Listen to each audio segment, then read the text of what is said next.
पापा कौनिया स्टेशन बाजान बाजे जी। पापा कौनिया स्टेशन बाजान बाजे जी। पापा किसको बराता चला ले आवे जी। पापा किसको बराता चला ले आवे जी।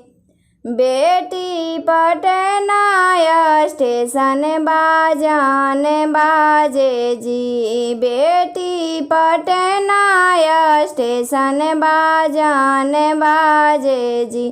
बेटी तुमको बराता चला ले आवे जी। बेटी तुमको बराता चला ले आवे जी। पापा सोने के पिंजरा बनाई जी। पापा सोने के पिंजरा बनाई जी।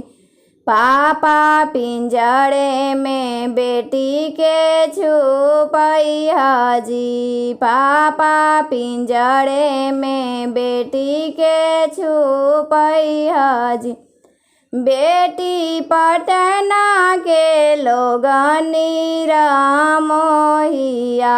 बेटी पटना के लोग नीरा मोहिया।